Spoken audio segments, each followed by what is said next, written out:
Alhamdulillah da kuka yi mini wannan tambaya da to wannan sakamako da aka bashi na zaman taro nazari ne dai wanda aka yi ya kai wajen shekara guda da wata 5 ana yin wannan nazarin jahohi daban-daban jiha tara. Sai bayan shekara guda da wata 5 kinan ne aka zo zaman wannan taron da aka yi kwana 5 inda aka yi raskwana duka alkawulukan da jahohi suka ɗauko. Ba zama ne an kai na kwana 5 ba, ran nan ne an kai komi cikin kwanan nan na 5. A'a, an yi nazari can baya wajen shekara guda da wata 5. Malam Siraji Isa, kai menene ra'ayinka akan wannan taro? Hakika mun bi sau da kafa yadda aka yi taron, kuma a wurin mu taro ne wa'anda aka zaɓi wasu mutane waɗanda demokradiyya ta musu wando, ta musu riga, ta musu hula, sun ci sun sha, amma suka mata yardawar abin nan me ake ce mishi sakainar kashi. To ba a cewa sun wakilci al'ummar Nijar gaba ɗaya, saboda mutum 'yan Nijar miliyon 26 waɗanda ke karkara, waɗanda ke ƙauye, waɗanda ke fama da fatara da tsadar rayuwa da ma kuncin rayuwa da sauransu. Ai saboda shi ne shawarwari waɗanda aka bada, idan aka diba duka shawarwari ne na siyasa, kuma shawarwari ne waɗanda idan aka diba aka yi la'akari sai a gano da cewa hakika kukan koko aka saurari kukan talaka da abin da talaka ke so na yanzu ya same shi, to sai aka sa siyasa da wata manufa ta ɓarewa a kan ɗargal mulki ba tare da an shirya zaɓe an kuma bisa tafarkin demokaradiyya ba. To Maitin Larwanu, ko za ka yi wa masu sauraro bayani dangane da wasu daga cikin abin da taron naku ya yanke hukunci a kai? To daga ciki dai zan baka kamar abu 4 a shikai wanda suke su ne mayan tahiya wanda aka ɗauka daga ciki. Shi dai na ɗaya an tsaye da wa'adi na riƙon ƙwarya inda aka ba shi shekara 5. Aka ce tsawon shekara 5 ana ganin an yi babban tubali wanda ƙasa take iya hawa a saman shi. Kuma tsawon shekarar nan 5 an ka ga dai abun bai tahi ba yadda ake son shi, ana iya ƙara wasu shekara 5. Dan saboda ga a zo a yi irin abubuwan da an kai can baya zamanin da ake juyin mulki, sai a zo a gaugauce kice wuta wata 9 cikin shekara guda a zo a ce a shirya zaɓe, sai ka ga an yi kitso da ƙeya. Sannan kuma mataki na biyu shine inda aka ce jam'iyyoyin siyasa duka an soke su, sai dai waɗanda za a ƙirƙirawa a gaba. Sannan kuma na uku aka ce ga wannan karon duka 'yan ƙasawa da suke da rigar kariya a bakin kotu an ɗage wannan rigar kariya. Kuma wani hihito, wani bambanci da ake yi tsakanin 'yan ƙasa akan koti shi ma an ɗage shi. Idan kuna tuna shekarun baya da shi shugaban ƙasa da prime minister da 'yan majalisar dokoki da wasu can sauransu ba za a iya tugumar su da laihi ba kamar yadda ake tugumar talaka ɗan ƙasa, sun tugumar su daban take. Yanzu aka ce tuguma kowa daidai da daidai za a yi mishi. Sannan kuma alkali mai zargi wanda shi ne yake iya zargin wani da laihi, shi kuma an ce ga yanzu ya zama sahu ɗaya da shi da alkali mai zamana ya yanke shari'a ko kuma alkali mai bincike. Alƙalai yanzu su za su naɗa kansu, ba shugaban ƙasa zai naɗa su ba. Kenan su ma alkawali za su samu daga 'yan ƙasa don saboda su yi shari'a. Nan ne za a tabbatar da wannan ginshiki 3 da an kace ƙasa bisan su ne take zannawa an ga iko 3, da iko mai zartarwa, da iko ɗan majalisar dokoki, da iko mai shari'a. Sannan kuma shari na 4 shine aka ce duka wa'ansu taɓargaza da an kai da kuɗin ƙasa, wasu handama da an kai da kuɗin ƙasa dangance da wa'ansu kyat dose-dose da suke nan shekara da shekaru, aka ce an tuno da su sai an yi shari'ar su. Zan baka misali, magana kuɗin ramce da muka yi ga bankin Shinwan Idil Bank na dala miliyon 1000, inda ta kace ku ce ma ana cewa miliyon 1000 ne, wani suna cewa miliyon 2000 ne, sai da dai suka zo suka kama hawar a nasa miliyon 2000 ne. Kuma akwai maganar da ake zancen uranium gas ta sinadarin uranium wannan da aka ce an sai da na dala miliyon 200 shi ku. To kuma an yi zancen wannan kati na zamani wanda an kaso a yi magana ta zan rikici ta zan shari'a, ayyan zamanto shi kadiyar Nijar da take Amurka aka yi kamo ta aka ce za a saida dalilin wannan bashin. An ce akwai maganar wasu jirage biyu da aka yi muhawara a kai, da kuma batun kashe-kashe da badakalar sayan makamai. Akwai zancen shirgi biyu Mangarebun da Mambagazam su ma an ce sa an yi zancen su. Kashe-kashe da an kai na Inatas da shi na Godar su ma wa'annan aka ce sai an yi bincike menene dalilin wannan abun. Tunda an ga akwai laushe cikin naɗi. Sannan kuma aka ce magana sama da hwaɗi da kuɗin ƙasa dangance da minista na tsaron ƙasa inda an sai kartushe ko da ke a cikinsu inda an sai bindiga ba ta tashi aka ba 'yan ƙasa suka je hilin daga aka kashe su kuma wannan kuɗin canya ne aka ce sai an yi bincike a kai. Shi kuma batun juyin mulkin da sojoji suka yi fa ko kun tattauna shi domin an ce har ƙara wa shugaban ƙasa girma kuka yi.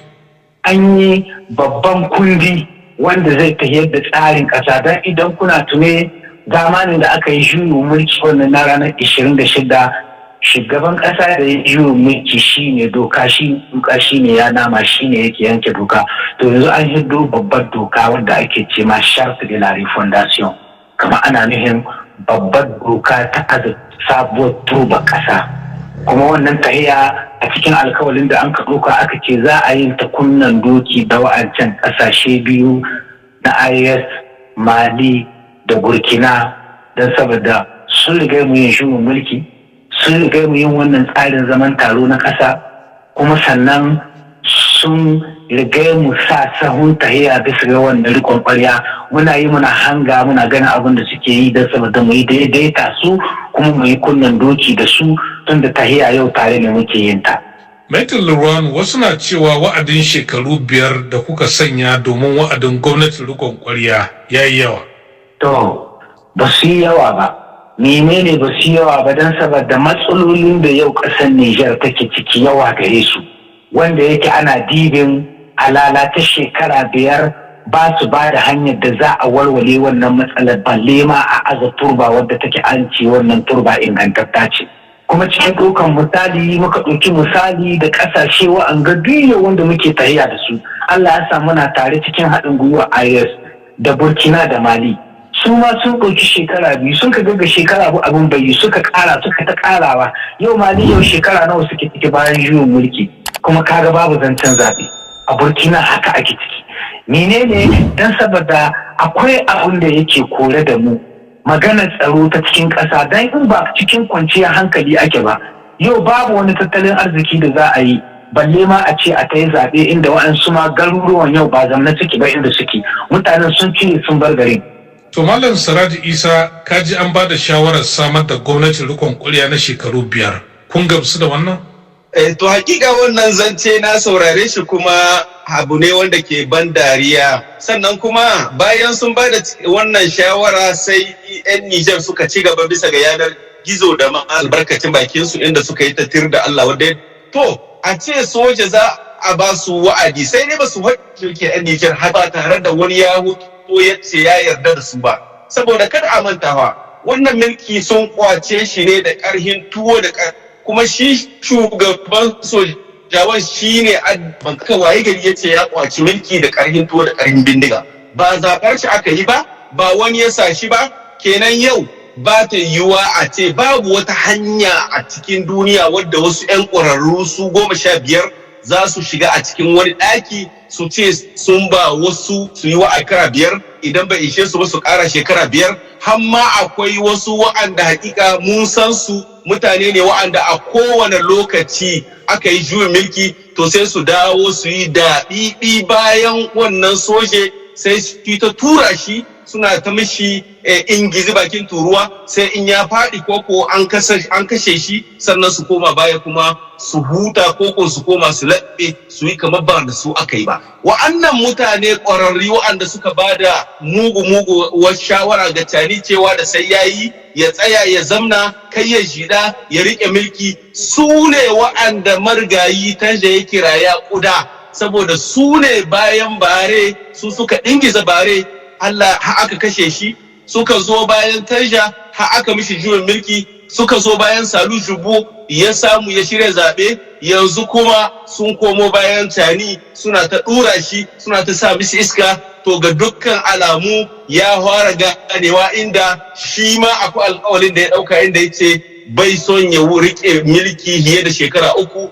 sannan kuma a shekaran jiya na saurare shi inda yake neman al'ummar Nijar su yahe ma juna, su manta, a zamna lahiya, a bar fitine-fitine. To hakika wannan yana nuna cewa la'alla ya saurari irin kiraye-kirayen da muke mishi da hannun shi mai sanda da muke mishi tun da ya ɗauki mulki zuwa wannan lokaci. Lurwanu, ana zargin sojojin da ke mulki a Nijar da rusa jam'iyyun siyasa da kuma hana su halartar wannan taro da ake ganin suna iya taka rawa ciki. To ai an dakatar da aikin su, ba a iya cewa a kirino su tun da an dakatar da su tura da aka yi mulki ko. Sannan kuma in ka diba kwar da kawa kowa ya san kowa, ai dukansu 'yan siyasa suna nan ciki, jam'iyyoyinsu ne babu amma suna nan ciki. Ai in baka misali guda yau, in ka ɗauka babban jigon ɗan tarayya yana nan suka tambi cikin wannan taron ko in ma tsaya ɗai shi ɗaya gare shi, kuma a kasa duka mutanen su suna nan ciki tare da su muka zaman shekara ɗaya da wata 5 muna nazari duka cikin jihohi na Nijar. Nan ne ya mai kaɗai abba a yi zama ba na ido da ido don saboda mutane sun yawa ta dangin ƙungiyoyin farar hula ma abinda suke 3,000 babu wurin da ma za a sa su a zamna balle a ce a yi wata muhawara, sai aka ce to kowa ya yi nazari a takarda ya rubuta a nan shi mai ya aika, kuma an samu gudunmawa da take tahi 3,000 ta ƙungiyoyin farar hula wanda suka kai gudunmawarsu dangance da menene za a yi. Tun da wanga abin da ake cewa za a yi, 'yan ƙasa ne sun ka ce za a yi shi. Tun da wanga magana a kai wa'adin riƙon ƙwariya shekara 5 babu jihar da bata kawo wannan shawarar. Kana nufin cewa jama'a ne suka ba da shawarar wannan dogon lokaci? Kai karamin lissahi in ba jihar Maraɗi ba ta ce shekara 6, duk jihohi ta sun kai shekara 10-15 za a ba su. Amma in shekara 5 ba su yi ba sai a riɓanya kamar yadda kuka ce shekara 5 ko shekara 15. To su a fitattun 'yan siyasar da kace sun halarci taron? Ni ce maka jam'iyyoyinsu ne babu su ciki amma su suna ciki. Kuma na kwara zana maka shigo 'yan siyasa wanda su ne ma suke cikin biro tare da wannan sarki wanda shine shugaban tahiyar da aikin zaman taron. Na kwara zana maka nace maka akwai Isuhu Katambi na tarayya ne, kaga cikin biro yake. Akwai madam Bayar Maryama tana nan, ita jam'iyyar siyasa magare ta Sokoto, ita ce president, tana nan cikin biro take. Sannan cikin commission akwai Gagara Mamadu shine presidentin commission kin da take nazari akan shari'a da demokrasiya. Shi babban jigo ne na dan MNSD, ya taba zama ministan na justice a matsayin MNSD. Akwai madam Bari tana nan Bibata, lauya ce, babban jigo 'yan lumana ce, tana nan ita cikin biro take, ita ce ma ta karanta sakamakon alkawulukan da aka ɗauka aka bashi a hannu kamin a yi raskunan su. In ka ɗauka jihohi duka 'yan siyasa ne, in ka yanzu na ɗaukan maka jihar Maradi, Musa Mamman Duci babban jigo ne na MNSD shine an nan zama akan jihar Maradi. In ka ɗauka Doso kazalika, in ka ɗauka Talabiri kazalika, duka 'yan siyasa suna nan ciki amma ba da matsayinsu ba na jam'iyya ta turo su. Kuma kaga akwai wanga sananne ne Ango Umar yana nan ai shi ma jam'iyyar siyasa gare shi. Shi kuma wanda yake presidentin commission kin asar itaranjar kamar hulɗa da ƙasashen waje. Babban jigon ɗan tarayya ne Addani. Dan Illela ko dan Dogara zan ce maka dan tarayya ne, shi yake rike da wannan commission. To kina in ka ɗauka a zahiri cikin commission kin ga 5 da an ka tsaida na nazari, in ba commission kin mu ba wadda take nazari akan shi tubalin constitution na zaman ƙasa da tsarin shika-shikan ƙasa shine na refondation wadda nu arzika yayi jagoranci. Shi dai ne ba dan siyasa ba ta kamaimai. To kinan babu zancen babu siyasa cikin wagga.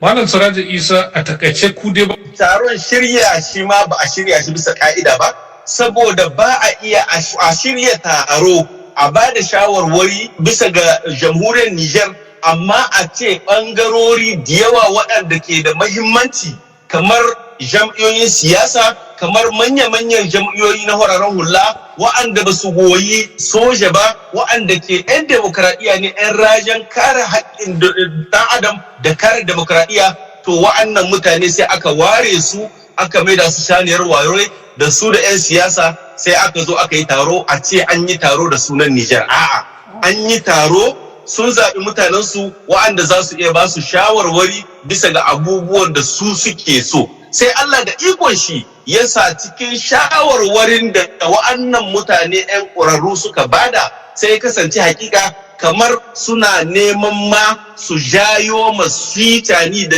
magoya bayan shi ko in ce da sojawa suna son su jawo musu matsala, inda suka nemi a yi bincike a ga waye kashe Bare tsohon shugaban kasa Bare mai nasara, sannan kuma inda suka nemi a yi bincike a gano irin almundahana da babakere da rudda ciki wanda aka yi a babban ofishin ministan tsaro, abinda ake ce ma MDN gate wanda kowa ya sani. Wa'annan sojawa da ke mulki akwai da yawa wa'anda hakika an same su hannu dumu-dumu a cikin wannan ta'asa. So sai kasance hakika shawarwarin da suka bada sai kasance shawarwarin kamar sun koma ma me ake ce ma sojawan kamar an ce su sama kansu yuka ne. To ina ganin wannan zance shine suka gane suka fara jan hankulan magoya bayan su, saboda magoya bayan su sun fara samun kuɗi, sun wana samun kasuwanci, an samu kuɗi, ana ta gini, ana ta arme, to sun ruɗe su abinda suke so kawai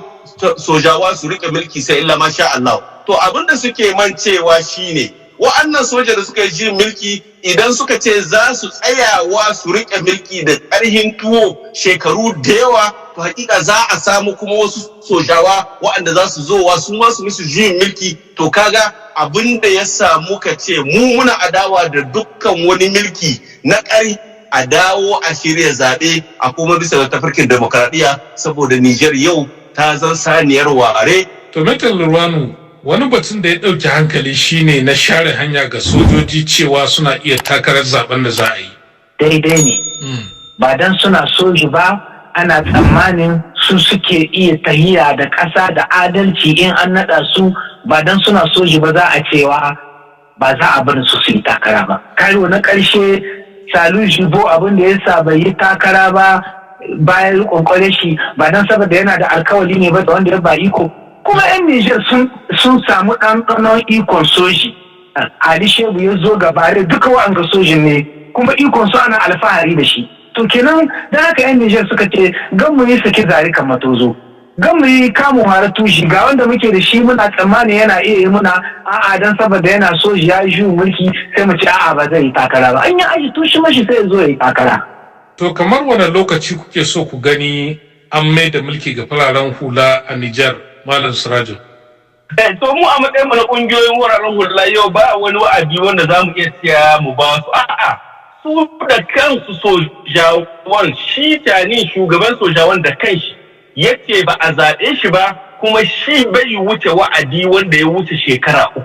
Ya faɗi haka, mataimakin shi ya faɗi haka, sauran sojawan wa'anda aka da su sun faɗi haka. Kamar yadda na faɗa maka Alhaji Bashir, akwai 'yan ƙwararri waɗanda hakika a cikin demokradiyya mutane ne waɗanda ko zaɓe suka yi a gidansu ma ba a zaɓar su. To su idan ba juyin mulki aka yi ba, ƙasa ta shiga cikin irin wannan hali ba su iya su samu abun sa a baka. Da an yi juyin mulki sai su duk da za su yi su tsura wanda ke mulkin su kai shi su baro, sannan daga baya kuma su dawo su yi dariyar shi. To wa'annan mutane su ne yau suka zamo ma Nijar hakika kamar wata annoba. To kenan ina ganin kamar yadda na faɗa maka Alhaji Bashir, sojawa su suka tsara suka ce sun ɗauki shekara 3 suka ce za su yi. Kenan mu kira da muke musu da babban murya shine su gaggauta shirya zaɓe bisa da tafarki, saboda su mai da Nijar bisa da tafarki na demokradiyya.